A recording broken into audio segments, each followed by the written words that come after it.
Merci Seigneur. Je voudrais commencer ce message ce matin en vous posant une question. Elle est simple. La question est la suivante. C'est combien parmi nous ici présents, en invitant un ami à prendre un café avec vous ou à prendre un goûter avec vous, combien parmi nous ici présents allez commencer la conversation en disant ceci à votre ami: j'aimerais qu'on parle de la mort. Ah, personne. Et je crois que cet ami se poserait beaucoup de questions. Il se dirait, celui-là, qu'est-ce qu'il me veut? Il veut que je parte plus tôt ou pas? Et pourtant, l'attitude clé qui convient à chacun d'entre nous pour que nous ayons une bonne perspective de la vie sur Terre, eh bien, c'est de connaître la vérité exacte sur la mort, sur ce qui se passe après. Vous savez que nous sommes rentrés dans ce mois de novembre, qui est connu comme un mois de commémoration, un mois de souvenirs, un mois qui a commencé dans nos calendriers par la Toussaint et qui aujourd'hui passe au jour des morts, où beaucoup de Français, beaucoup en Occident, vont dans les cimetières, fleurir les tombes, se souvenir de leurs défunts, de leurs proches disparus. C'est une attitude, n'est-ce pas, qui a une dimension émotive forte, une dimension affective forte, et qui derrière, n'est-ce pas, cache cette question de la réalité de la vie après la mort. Qu'est-ce qui se passe après? Est-ce que la vie après la mort existe vraiment? Je voudrais reconnaître que ce sont des sujets que nous abordons très peu souvent. Et pourtant, des sujets que la Bible traite, que la Bible aborde. Parce que Dieu veut que nous soyons au fait de ce qu'il y a après, pour que nous puissions mieux vivre notre présent. Vous savez, c'est une question universelle. On la retrouve dans toutes les civilisations. À travers les rites, à travers les rituels qu'on voit les peuples faire, on se rend compte qu'il y a cette question qui brûle dans le cœur. Et certains l'évacuent très facilement en disant, de toute façon, il n'y a plus rien après. Mangeons et buvons aujourd'hui. De toute façon, il n'y a rien plus tard. Grosse erreur, nous le verrons, n'est-ce pas, dans ce message. Il y a également, dans les réseaux sociaux, on le trouve, des témoignages, des articles, des vidéos de personnes qui partagent des expériences qu'elles ont vécues. Bien sûr, mon propos ici n'est pas de valider ou de discréditer qui que ce soit. Il y a tellement de choses à dire là-dessus parce qu'on trouve de tout. On trouve de tout. Mais nous, en tant qu'enfants de Dieu, nous avons une source fiable. Amen. Amen. Amen. Nous avons une source sûre qui nous parle de ces choses d'une manière simple et claire. Il s'agit, n'est-ce pas, de la parole de Dieu. Amen. Elle est la seule autorité en matière de foi, de spiritualité. Elle est celle qui est la référence et qui nous dit les choses telles qu'elles sont. Parce que cette parole tourne autour d'une personne qui est morte et qui est ressuscitée des morts. Alléluia. Amen. Amen. Amen. Il s'agit bien sûr de notre Seigneur Jésus-Christ. Et répondre à cette question ce matin va nous nécessiter de regarder ensemble un texte dans la parole de Dieu qui traite de ce sujet. Je voudrais vraiment, frères et sœurs, qu'on soit à l'écoute. Et c'est aussi un sujet que je vais développer tout au long de ce mois de novembre, en abordant différents aspects le concernant dans les études bibliques que je donne le lundi soir avec des nouveaux convertis. Mais je crois que ça intéressera tout un chacun. Parce que ce sujet est malheureusement gommé, même parmi les chrétiens. On n'en parle pas, sinon on en parle peu. Et on verra même que pour certains, tout le monde ira au ciel. Certains chrétiens le croient.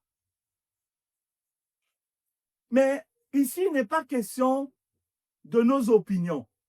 Il n'est pas question des émissions qu'on a écoutées à la télé. Il n'est pas question du témoignage qu'a donné une quelconque star. Il est question de ce que la parole de Dieu nous enseigne à ce sujet. Amen. Et lisons donc ensemble dans l'évangile de Luc, au chapitre 16. Cette histoire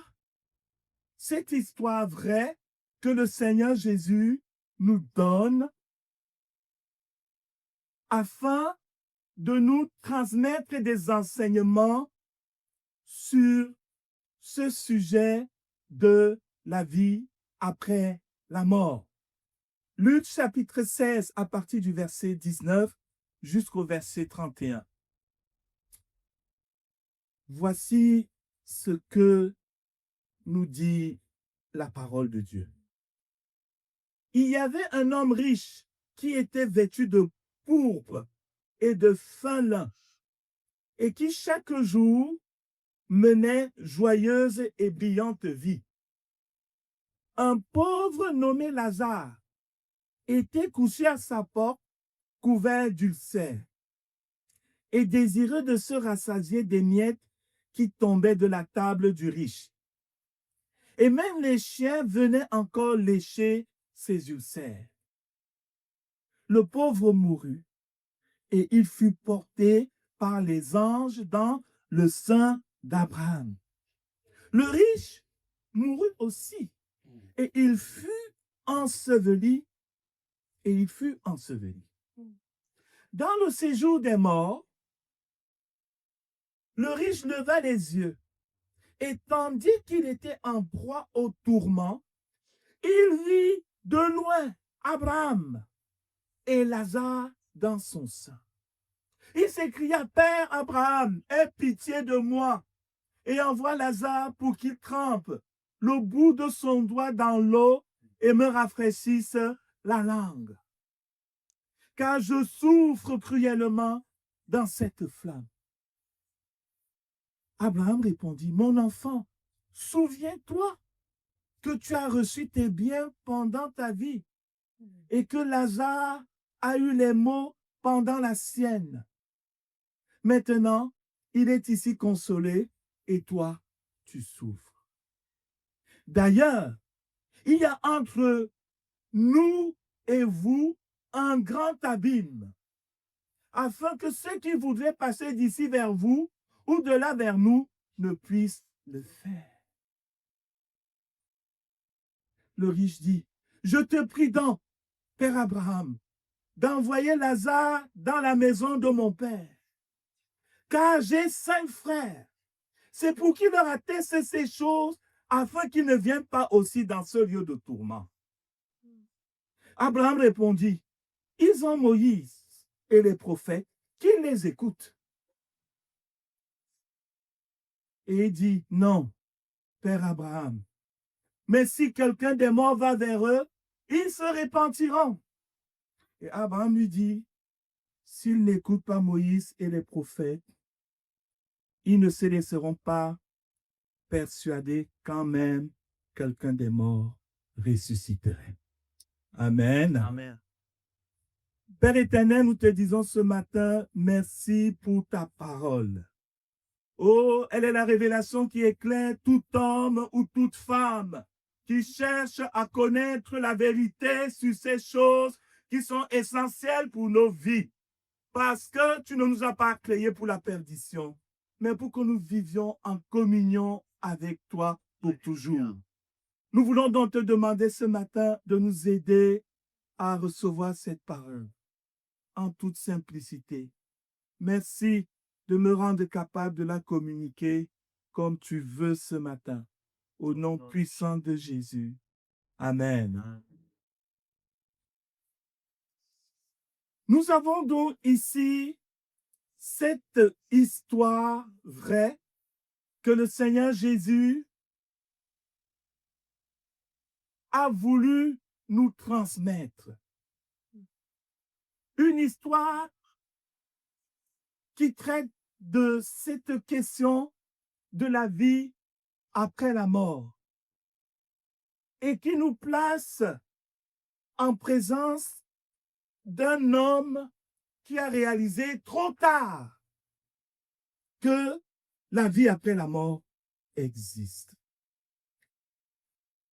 Et Dieu ne veut pas que nous réalisons trop tard ces choses, mais il veut que ces choses soient à notre portée dès aujourd'hui, afin que nous puissions aligner véritablement nos vies avec ces standards.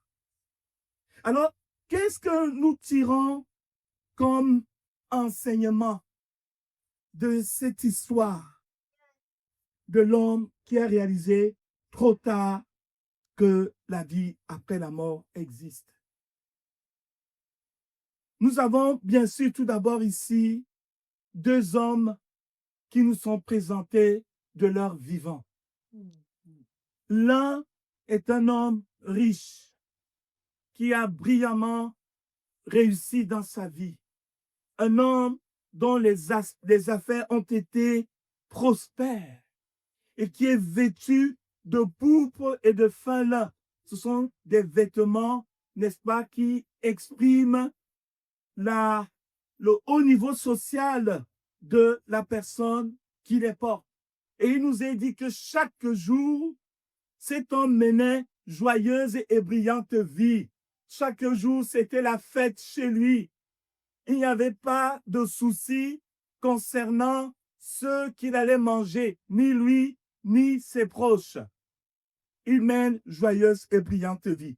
Mais constatez avec moi qu'en aucun moment, nous ne voyons cet homme se préoccuper de Dieu, ni du salut de son âme. Et au-devant de sa porte, la Bible nous parle d'un autre homme, celui-là un pauvre, nommé Lazare, qui était même malade, qui avait le corps couvert de plaies, d'ulcères, et qui aurait désiré bénéficier des soins même de ce riche, qui aurait désiré se rassasier, non même pas des restes de nourriture, mais des miettes qui tombaient de la table du riche. Et la Bible nous dit que même les chiens venaient encore lécher ses ulcères. Ce sont des images qui, dans nos sociétés occidentales, ne parlent pas beaucoup. Ça nous paraît lointain, mais ces images sont encore présentes dans le monde. On trouve encore des hommes, des femmes dans une telle situation de détresse que ce sont leurs chiens qui leur servent pas seulement d'animal de compagnie, mais qui viennent même consoler, lécher ses plaies. Mais la Bible nous dit qu'à ces deux hommes, que tout sépare, eh bien, il y a un même événement qui va leur arriver. Cet événement s'appelle quoi? La mort. La mort. Et c'est déjà là la première leçon que nous devons avoir devant nos yeux. c'est que tous, un jour ou l'autre, nous allons mourir. Un jour ou l'autre, viendra l'heure de partir. Pour ce pauvre homme, cette heure est arrivée certainement beaucoup plus vite que pour le riche, parce que ce pauvre homme, vu son état, ne pouvait pas vivre longtemps. C'est quelqu'un qui a passé sa vie sur terre, pauvre, malheureux. Et ne pouvant même pas se soigner, il va partir tôt. À côté de lui se trouve le riche, qui va certainement vivre plus longtemps. Mais un moment arrivera, il va aussi mourir. Il va aussi partir. Bien-aimés frères et sœurs, qui que nous soyons, dans quelques conditions qu'on soit dans ce monde, il y a un événement où nous nous retrouvons tous. Cet événement s'appelle la mort. C'est un événement inévitable. C'est un événement auquel on ne veut pas penser. Et pourtant, nous tous qui sommes ici, je ne sais pas si dans 100 ans, il y en aura encore un parmi nous qui sera là. Peut-être si Dieu nous prolonge de vie davantage. Au nom de Jésus, nous sommes preneurs. Amen. Mais le fait est là, c'est que tous, que nous soyons riches, que nous soyons pauvres, grands, petits, noirs, blancs, rouges, quelle que soit la couleur de peau, eh bien, ce moment-là va arriver un jour ou l'autre. Le pauvre mourut et il fut porté par les anges dans le sein d'Abraham. Le riche mourut aussi et il fut enseveli. Hébreux 9, 27 nous dit, et comme il est réservé aux hommes de mourir une seule fois, après quoi vient le jugement. Une seule fois, frères et sœurs. Il n'est pas dit qu'on meurt 2 ou 3 fois. N'en déplaise à ceux qui croient à la réincarnation. La Bible dit qu'on meurt une fois et après quoi vient le jugement. Pas de réincarnation. Amen. Amen. Amen. Après quoi vient le jugement. Frères et sœurs, nous qui aujourd'hui pouvons aller déposer une gerbe de fleurs devant le tombeau, la tombe d'un proche, ne l'oublions pas. Un jour, d'autres déposeront des gerbes de fleurs devant notre tombeau. Nous devons l'avoir en perspective. Que cela nous plaise ou pas, ça arrivera. Et nous devons nous y préparer. Parce que Ecclésiaste 7, verset 2 nous dit, mieux vaut aller dans une maison de deuil que d'aller dans une maison de festin, car c'est là la fin de tout homme. Et celui qui vit prend la chose à cœur. Amen. Amen. Dis à ton voisin, prends la chose à cœur. Vous voyez, Dieu veut qu'on prenne les 7 choses-là à cœur. Parce que nous ne savons même pas quand ça va arriver. Nous ne commandons pas la date, ni la manière, rien. Mais nous devons prendre cette chose à cœur et nous préparer. Premier enseignement, tous un jour ou l'autre, nous allons mourir. Deuxième leçon à tirer de ce message que Jésus nous donne sur cet homme qui a réalisé trop tard que la vie après la mort existe bien, c'est que il y a bien une existence de la vie après la mort. Amen. Amen. Il y a bien une existence de la vie après la mort. Nous voyons à travers cet homme riche, défunt. Maintenant, il n'est plus du côté des vivants, mais il est du côté des morts. Et nous voyons que dans ce côté-là, ce n'est pas le néant. Nous trouvons des verbes d'action. Il est dit, dans le séjour des morts, il fit quoi? Il leva les yeux. Il est conscient du lieu où il est. Il sait qu'il est dans un lieu qui s'appelle séjour des morts. On est conscient de cette chose quand on est sur retour de l'autre côté. Dieu m'a fait la grâce de voir certaines choses. Mais je veux rester dans la parole. Il est conscient qu'il est au séjour des morts. Et la Bible nous dit qu'il agit. Il lève les yeux. Ce n'est plus les yeux-ci là, hein, vous voyez? Parce que les yeux-ci qui font partie de l'enveloppe terrestre, eh bien, tout cela s'éteint. Ça part dans la poussière. Puisque notre enveloppe terrestre que nous avons au moment de la mort, elle retourne dans la terre. Donc, il y a d'autres yeux. Il y a une autre dimension de la personne, l'âme et l'esprit. Il lève les yeux. Il voit. Et on nous dit, et tandis qu'il était en proie au tourment. Donc, il est conscient de sa souffrance. Il vit de loin Abraham et Lazare. De loin. De loin. De très loin. Mais il voit. Et il va s'écrier. Donc, il va parler. Alléluia. Il va parler, mon frère, ma soeur. Jésus veut qu'on comprenne ces choses. Cet homme va parler. Nous, sur terre, ne comprendrons pas. On n'entend pas sa voix. Parce qu'il est où? Au séjour des morts. Il ne peut plus communiquer avec le monde des vivants. Pour communiquer avec le monde des vivants, il faut avoir un corps physique. C'est lui qui fait le lien. Quand ce corps physique n'existe plus, ça veut dire qu'on est mort. Il s'écrie, Père Abraham, aie pitié de moi. Et il dit, car je souffre cruellement dans cette flamme. Envoie Lazare pour qu'il il fait une demande, il fait une prière. Mais il prie un sang qui est mort.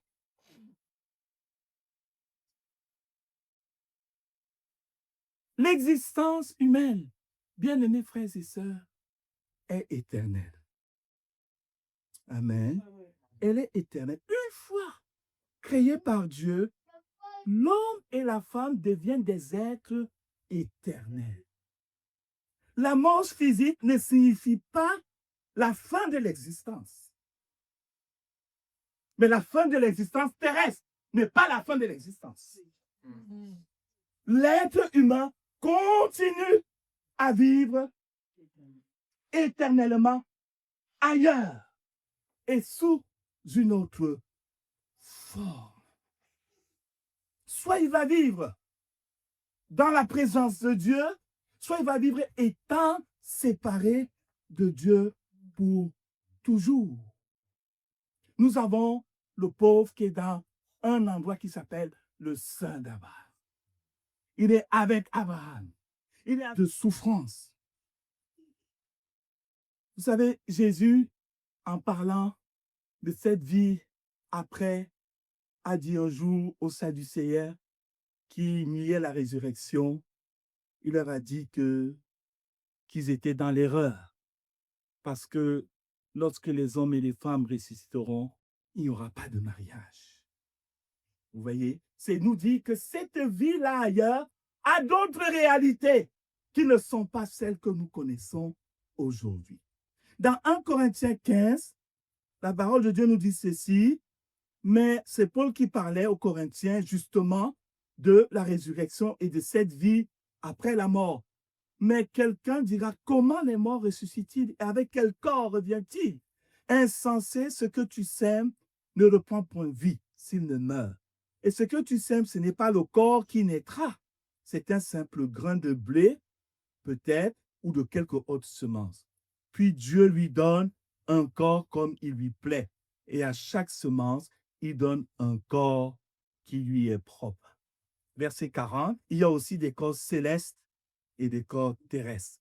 Mais autre est l'éclat des corps célestes et autre celui des corps terrestres. Autre est l'éclat du soleil, autre l'éclat de la lune et autre l'éclat des étoiles. Même une étoile diffère en éclat d'une autre étoile. Ainsi en est-il de la résurrection des morts. Le corps est séné corruptible, il ressuscite incorruptible. Il est séné méprisable, il ressuscite glorieux. Il est séné infime, il ressuscite plein de force. Il est séné corps animal, il ressuscite corps spirituel. Lorsque nous quittons cette terre, cette enveloppe terrestre, on l'abandonne. Et nous sommes revêtus d'une enveloppe qui est spirituelle. Et cette enveloppe spirituelle, c'est avec elle que nous passerons soit l'éternité avec Dieu, soit l'éternité sans Dieu, loin de lui, loin de la grâce de Dieu. Et pour nous qui avons fait ce choix d'accepter Jésus, amen, amen, nous avons fait ce choix qui est un choix de vie. C'est un choix vital. La Bible dit que nos noms sont inscrits dans le livre de vie. Et lorsque nous partons de ce monde, Dieu nous recueille dans sa présence, dans le sein d'Abraham, qui est l'équivalent du paradis, le lieu de repos des rachetés de tout temps qui attendent la résurrection physique de leur corps, qui interviendra au retour de Jésus. Amen. Amen. Amen. Deuxième leçon, bien-aimés frères et sœurs, la vie après la mort existe. L'existence humaine est éternelle une fois que nous sommes nés, que nous sommes rentrés dans ce monde. La mort arrête la vie sur terre sous la forme que nous connaissons. Mais nous rentrons dans une existence avec un autre corps, un corps spirituel. Soit dans la présence de Dieu, dans le sein d'Abraham, soit dans le séjour des morts. Et nous voyons ici que c'est un lieu de tourment. Et nous verrons pourquoi cet homme est tourmenté, ce riche est tourmenté. Et là, j'en viens à la troisième leçon. C'est qu'il y a un traitement différent à la mort selon qu'on meurt ou pas dans le Seigneur Jésus. Il y a un traitement différent. Dans le livre de l'Apocalypse, au chapitre 14, verset 13, la Bible nous dit ceci. Elle nous dit, « Et j'ai entendu du ciel une voix qui disait, » c'est l'apôtre Jean, dans les visions qu'il a eues sur la fin des événements, la fin des temps, il entend du ciel une voix qui dit, c'est Dieu qui parle. « Heureux dès à présent les morts qui meurent dans le Seigneur. » Oui, dit l'Esprit, afin qu'ils se reposent de leurs travaux, car leurs œuvres les suivent. Alléluia. Amen. Ceux qui meurent en Christ sont heureux. Amen. Amen, amen. Ceux qui meurent en Christ, ceux qui meurent ayant donné leur vie à Jésus, ceux qui meurent en ayant reconnu que Jésus est le Fils de Dieu, qui est mort à la croix pour nos péchés, qui a donné sa vie en sacrifice pour nous sauver, et ceux qui acceptent, que le Seigneur change leur vie, transforme, qui marchent avec Christ, qui meurent dans le Seigneur. La Bible, Dieu dit qu'ils sont heureux parce qu'ils rentrent dans le repos. Amen. Amen. Ça voudrait dire que les autres ne sont pas heureux. Ceux qui meurent loin de Christ, en dehors du Seigneur, ne sont pas heureux. Ceux-là vont rentrer dans des tourments après leur mort. Il s'agit de ceux qui, de leur vivant, n'ont pas voulu croire que Jésus-Christ est le Fils de Dieu, qui a donné sa vie en sacrifice à la croix pour nous sauver. Ils n'ont pas voulu placer leur confiance en Jésus. Ils n'ont pas voulu le faire. Et nous voyons ici qu'il y a deux traitements différents. L'un pour le pauvre et l'autre pour le riche. Il nous est dit, le pauvre mourut et quoi? Les anges interviennent. Amen. Les anges de Dieu viennent le chercher. Parce qu'il est connu du ciel. Dieu le connaît et c'est son enfant.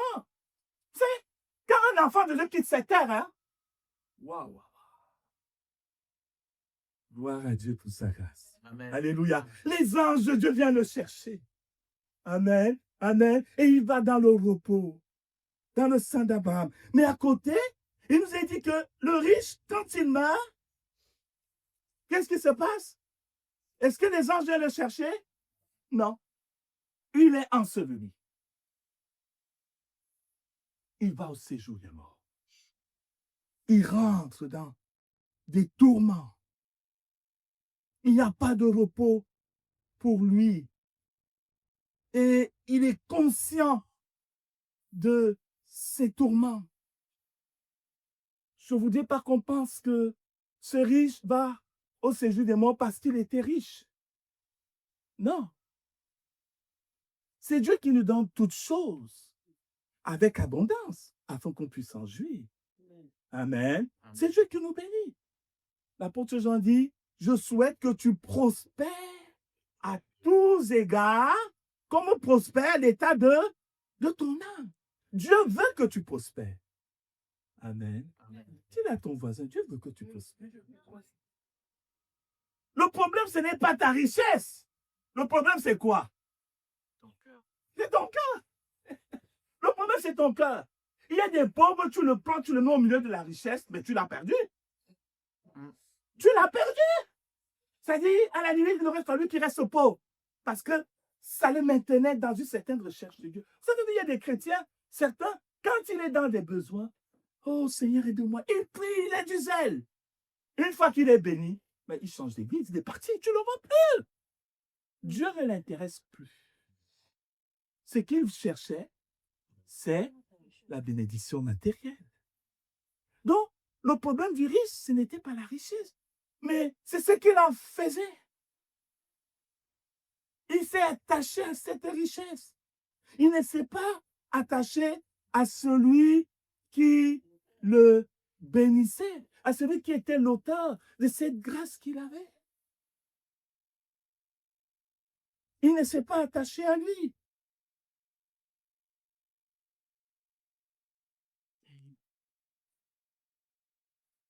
Il ne s'est pas attaché à lui. Et j'en viens là à la quatrième leçon. La quatrième leçon. Vous constatez avec moi que la manière dont les richesses sont évaluées au ciel, eh bien, cela est différent de la manière dont nous nous évaluons les richesses sur terre. Sur terre, cet homme riche, il est vraiment riche. Il est très riche matériellement. Le pauvre, il est pauvre. Mais au ciel, il y a inversion. Ce pauvre-là, mais il est riche. Et le riche, il n'a rien. Il n'a rien. Il y a une évaluation différente des choses. Et ça rejoint ce que je disais tout à l'heure. Que le riche, sur terre, il n'a été riche que pour lui-même. Il n'a pas été riche dans les choses de Dieu. Il n'a pas placé sa confiance en Jésus. Il s'est appuyé sur ses richesses. Et c'est une recommandation que la parole de Dieu nous fait. 1 Timothée 6, verset 17 nous dit, « Recommande aux riches du présent siècle de ne pas être orgueilleux et de ne pas mettre leur espérance dans des richesses incertaines. » Incertaines, bien-aimés frères et sœurs. Nous vivons dans un pays riche, l'Occident, la France, c'est des pays riches. Bien sûr, il y a des hommes et des femmes qui sont pauvres, mais reconnaissons que nous sommes dans des pays riches. Il y a des pays dans le monde où le matin, les gens se lèvent en se disant, qu'est-ce que je vais manger aujourd'hui? Qu'est-ce que je vais faire aujourd'hui? Ils ne savent pas. Mais reconnaissons que la plupart des Français ne se posent pas ces questions. Bien sûr, il y en a qui se la posent parce que quand le mois commence, eh bien, son compte est déjà dans le rouge. Et ça doit nous amener à l'humilité. Que les riches ne soient pas orgueilleux, mais qu'ils qui ne mettent pas leur espérance dans des richesses incertaines, mais qui la mettent en Dieu, qui nous donne avec abondance toutes choses pour que nous jouissions. Recommande-leur de faire du bien. Amen. Amen. Fais du bien avec les grâces que Dieu te donne. Alléluia. Fais du bien. Mon frère, bénis les autres frères et sœurs. Bénis l'œuvre de Dieu avec les grâces que Dieu t'a données. Fais du bien. Qu'il soit riche en bonnes œuvres, d'avoir de la libéralité, de la générosité, et ainsi de s'amasser pour l'avenir un trésor placé sur un fondement solide afin de saisir la vie véritable. Amen. Quand nous partirons de cette terre, nous n'allons pas amener notre maison, ni la voiture. Moi, c'est quelque chose, quand des fois j'y pense, je me dis, oh, ça doit être terrible quand tu as beaucoup de biens. Si tu n'as pas Christ, la mort doit être une catastrophe. Tu n'as même pas tes biens. Tes comptes, c'est d'autres qui vont gérer. Tu ne sais même pas s'ils ne vont pas gaspiller ton argent. Tu n'en profites plus, c'est fini. C'est pourquoi le Seigneur Jésus nous dit quoi? Ne vous amassez pas des trésors sur, mais amassez-les où? Au ciel. Dieu veut qu'avant que tu arrives là-bas, tes trésors sont déjà comment? Là. Amassés. À travers le bien que tu fais, à travers la générosité que tu as. Je vous ai parlé ici des casiers que j'ai vus au ciel. Et je vous ai parlé de mes casiers. Je les ai vus vides. J'avais peur. Je disais, mais c'est pas possible. Vide. Frères et sœurs, ce que la Bible nous dit là, vérité absolue. Amasse des trésors au ciel. Alléluia. Fais du bien aux autres. Si ça dit à ton voisin, amasse des trésors au ciel. Amen. Alléluia. Bénis les autres. Tous les mois, tu ne penses qu'à toi, qu'à toi, qu'à toi, qu'à toi. Un mois, ne pense pas à toi. Dis, je vais bénir ce frère-là. Je vais bénir la sœur. Je vais arroser l'œuvre de Dieu. Parce que Dieu m'a fait grâce. Dieu m'a fait grâce. Amen. Amen. Frères et sœurs, nous allons retrouver au ciel des trésors que nous avons placés. Pas ce qu'on n'a pas placé. Tu ne peux pas prétendre moissonner si tu n'as pas semé. C'est ça qui nous est dit ici. Cet homme riche était pauvre en choses de Dieu. Il ne croyait pas en Jésus. Il n'avait pas placé sa confiance en Dieu. Et quand la mort arrive, il est pauvre. Le pauvre, il a placé sa confiance en Christ. Amen. Amen. Et quand il quitte ce monde, Jésus est le plus beau trésor qu'un homme ou une femme puisse avoir. Amen. Amen. Il est le trésor du ciel. Et ce pauvre arrive dans la présence de Dieu. Il est riche. Il est riche des grâces de Dieu. Il est riche. Faisons attention, frères et sœurs, par rapport à ce point. Cinquième leçon que nous devons retenir de ce texte, c'est que le riche, c'est celui qui parle beaucoup dans ce passage. C'est qu'il n'y a plus d'expérience du salut possible une fois qu'on a quitté la terre. Une fois qu'on part de ce monde des vivants, on ne peut plus changer de direction possible. Si on meurt avec Christ, on rentre dans l'éternité avec Christ. Si l'on meurt sans Christ, on rentre dans l'éternité sans Christ. Il n'y a plus de possibilité de changer quoi que ce soit. Nous voyons ici que cet homme qui réalise trop tard que la vie après la mort existe, que l'éternité existe, mais il le réalise à ses dépens. Il réalise que l'éternité sans Dieu, c'est terrible. Il est dans les tourments. Et nous voyons que Cet homme, il a soif. Il a soif. D'abord, il a une soif. Envoie Lazare, qui vient seulement tremper le doigt dans l'eau. Il dit, je mets le doigt dans ma langue. Moi, je ne suis pas encore allé au désert pour vivre des expériences de soif. C'est pas que je ne sais pas. Je ne sais pas. La sensation d'une soif au point où il suffit que même une goutte d'eau tombe sur ta langue pour que tu puisses encore tenir quelque temps. Il a une soif terrible, mais qui ne peut pas être étanchée. Il a soif aussi des choses de Dieu. Voyez-vous, cet homme prie.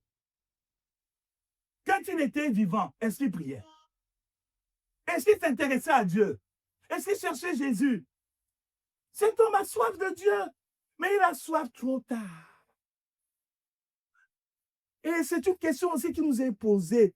De qui avons-nous véritablement soif? Moi, je me suis rendu compte, frères et sœurs, qu'en tant que chrétien, on peut prier. On peut prier, mais ne pas avoir soif de Dieu.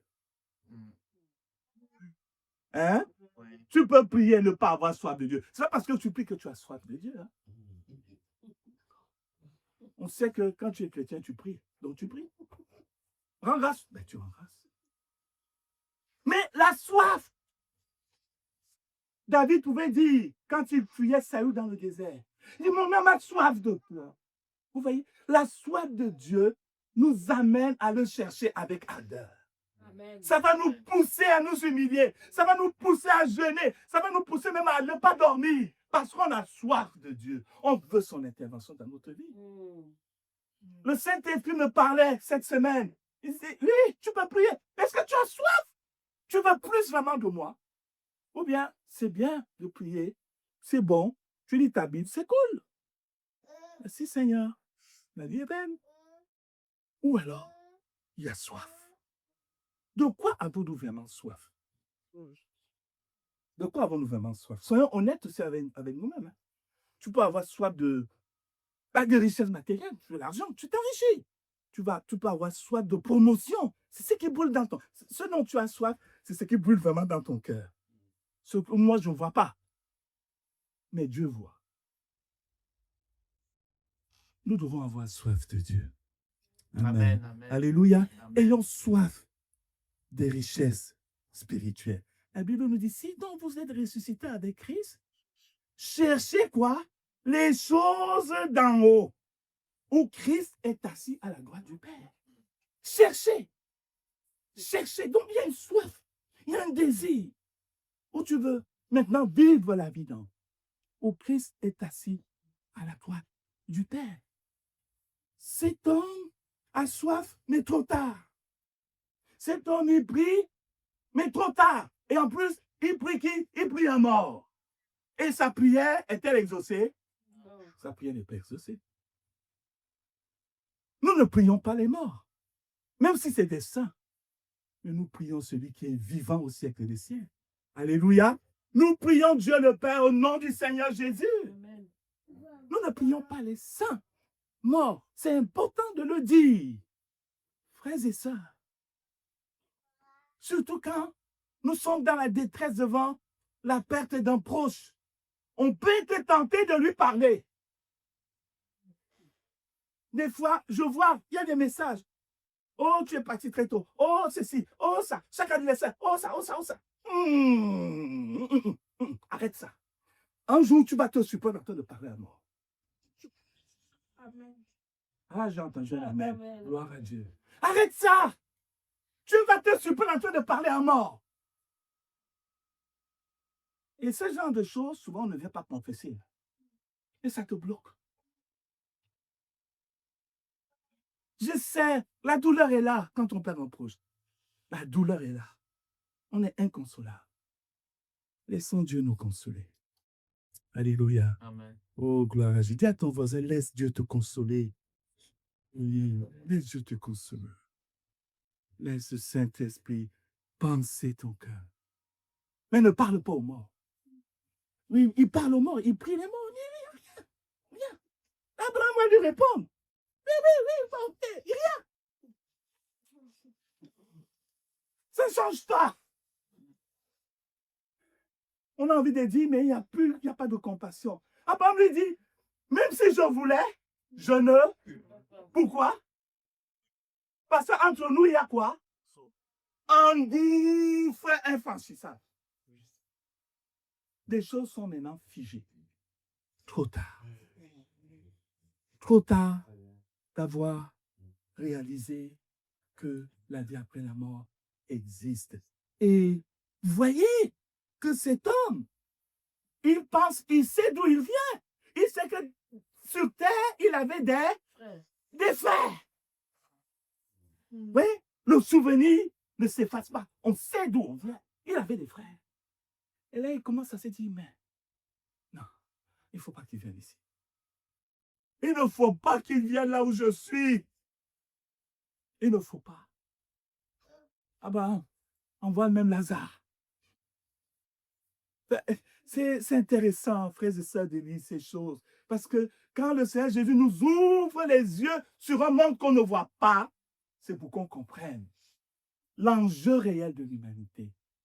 Et cet homme, il va dire, il faut que quelqu'un aille parler à mes frères, les avertir. Et c'est là la dernière leçon que je vais tirer de ces textes, frères et sœurs. Le rôle de l'Église, c'est d'avertir nos contemporains. Amen. C'est qu'on témoigne de Jésus autour de nous. Il faut avertir les hommes et femmes. Regarde, on vit dans une société où les gens sont endormis concernant le spirituel de Dieu. On les endort. Le week-end, émission télé sur émission télé. À quel moment on donne l'espace vraiment à un homme de Dieu pour dire certaines vérités pour que les hommes et femmes se répandent? Nous, Église de Jésus, voilà un homme qui se retrouve au séjour des morts et qui réalise soudain qu'il y a l'enjeu essentiel, c'est qu'on a averti ses frères pour qu'ils ne viennent pas en ce lieu. Quelle est la chose qui est la plus importante pour nous? Est-ce que nous témoignons de Jésus? Vous voyez, tout ce que nous essayons de faire dans l'Église nouvelle, les sorties témoignages. Hier, on a continué. Je bénis le Seigneur pour les contacts qu'on a eus. Et on va continuer la semaine prochaine. Et vendredi prochain, vendredi soir, on aura un temps de prière spécifique pour l'évangélisation. Les actions que nous faisons, il y a une formation pour les visites des malades qui aura lieu le 15 novembre prochain. Pourquoi on le fait? Pour qu'on soit équipés et pour qu'on aille visiter les malades, pour leur parler de Jésus. Moi, quand j'étais dans le coma, quand j'étais hospitalisé, j'aurais voulu rencontrer un pasteur. Et vous savez, pendant le Covid, les pasteurs n'avaient pas accès à ces lits-là. J'aurais voulu rencontrer un homme de Dieu, parler avec lui pour qu'il prie pour moi. Et Dieu m'a aidé. C'est ma famille qui a prié avec moi. J'ai été entubé et je ne sais pas, l'infirmière, je bénis Dieu pour cette infirmière. Elle a constaté que je voulais lui dire quelque chose, mais je ne pouvais pas parler. Elle me dit, mais monsieur Andel, je ne vous comprends pas. Souvent, vous êtes là, qu'est-ce qui ne va pas? Et soudain, elle me dit, ah, quoi? Vous voulez musulman? Je fais catholique? Quoi, évangélique? Bon, ben allez, je vais appeler votre femme. Je vais appeler votre femme. Elle a pris son iPad, elle a appelé. Et là, j'ai vu ma mère, j'ai vu Daniel, alors, Dieu. Ils ont prié pour moi. Moi, je ne pouvais pas parler. Quand ils ont fini de prier, j'ai seulement fait comme ça. Alléluia. Amen. Alléluia. Frères et sœurs, les hommes et femmes qui sont dans les hôpitaux ont besoin de toi. Il y a une formation le 15 novembre. Inscris-toi. Elle est faite par un homme de Dieu qui est reconnu aussi dans les hôpitaux de Paris. Il nous apprend à l'école. Les pièges à éviter. Les gens ont besoin d'espérance. Nous sommes une fois allés visiter un homme. C'était à Gustave-Roussel. Cet homme était atteint d'un cancer. Il voulait parler. C'était pas facile. Il a ouvert son cœur. Il a donné sa vie à Jésus. Alléluia. Et quelques temps après, le Seigneur l'a repris. Amen. Amen. Tout ce que nous essayons de faire, c'est dans ce but-là. Nous voulons avoir un stand à Noël. Si prêt à dire au marché de Juvisy, c'est pour être au contact avec des Juvisiens, pour annoncer Christ. Si nous ne comprenons pas que l'enjeu, c'est que les hommes et femmes soient sauvés. Et comment seront-ils sauvés s'ils n'entendent pas parler de Jésus et s'ils ne voient pas l'exemple de Jésus au travers de nous? C'est notre rôle, bien-aimés, frères et sœurs. Amen. Amen. Nous allons nous arrêter là ce matin. Alléluia. Comprenons ces choses. Ces choses, ce n'est pas un jeu. Frère, sœur, ce n'est pas un jeu. La vie après la mort existe. Mais quel côté? Avec Christ ou sans Christ? Et puis, pendant que tu es là, sors témoigner de Jésus. Ne reste pas une semaine, tu ne parles pas de Jésus. 2 semaines, tu parles. Finalement, ta bouche, tu vas être comme un chien qui n'aboie plus. Tu vois un chien qui n'aboie plus, mais les gens viennent là, non. Nous voulons prier ensemble. Amen. Amen. Nous voulons prier ensemble.